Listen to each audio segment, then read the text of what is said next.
আপনারা দেখতে পাইতেছেন এটা টাঙ্গাইলের কাকোয়া ইউনিয়ন চরপল্লী গ্রামের খামারপাড়া।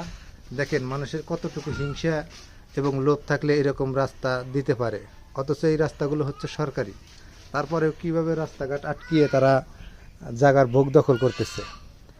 এটা কত বড় রাস্তা, এই রাস্তার অবস্থা। হ্যাঁ, এটা শুধু এখানেই না, এটা বরাবরই। এটা কিন্তু এক সময় 2-3টা ভ্যান গাড়ি যাইতো। এটা মূলত খাস জায়গা, তারপরেও তারা এইভাবে রাস্তা আটকে দেয়। কিসের জন্য আটকে দেয় এরাই জানে, কি হবে তাও এরাই জানে। কিন্তু আসলেই মানুষের প্রতি হিংসা থাকলে এটা করতে পারে, মানুষের প্রতি ভালোবাসা না থাকলে এটা করতে পারে। দেখতে পাচ্ছেন বরাবরই কিন্তু এরকম রাস্তা, মানে আপনার এলাকা হাইটা কিন্তু আপনার কষ্ট হবে এই রাস্তাতে, অথচ কারো নিজস্ব জায়গা না। জায়গাগুলো হচ্ছে সরকারি খাস জায়গা। প্রত্যেকটা প্লটের 60 ডিসিমাল থাকা সত্ত্বেও তারা রাস্তা এইভাবে আটকে দিয়েছে। প্রত্যেকটা বাড়ি আপনারা লক্ষ্য করতেছেন, প্রত্যেকটা রাস্তায় কিন্তু এরকম। ওই সামনে দেখতে পাচ্ছেন শুধু একটা মানুষ হাইটেই যেতে পারবে, এখানে কোনো গাড়ি বা মোটর সাইকেলও নেওয়া সম্ভব না।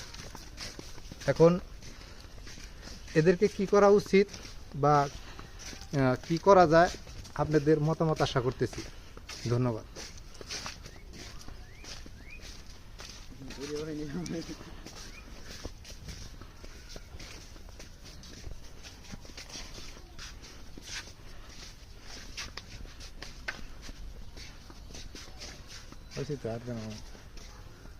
পুরা রাস্তা দেখে নিয়ে যায়। হ্যাঁ, দাও যে টাঙ্গাইল সদর উপজেলা প্রশাসন, টাঙ্গাইল থানা কর্তৃপক্ষের কাছে আমি এরপরে টাঙ্গাইল উপজেলা প্রশাসন এবং টাঙ্গাইলের যারা প্রশাসন এই দায়িত্বে আছেন, কাকোয়া ইউনিয়নের দায়িত্ব আছেন, তাদের দৃষ্টি আকর্ষণ করতেছি। এবং কাকোয়া ইউনিয়নের চেয়ারম্যান মেম্বার তাদেরও দৃষ্টি আকর্ষণ করতেছি, তারা যেন একবার হলেও এই রাস্তায় এসে পরিদর্শন করে যায় যে এই রাস্তার আসলে কি ভয়াবহ অবস্থা। আসলে এটা দেখার কেউ নাই বলেই কিন্তু এরকম অবস্থা। ধন্যবাদ। আশা করি আপনারা পর্যালোচনা করবেন এবং এটা আপনারা দেখে মোটর সাইকেল যাওয়া সম্ভব না।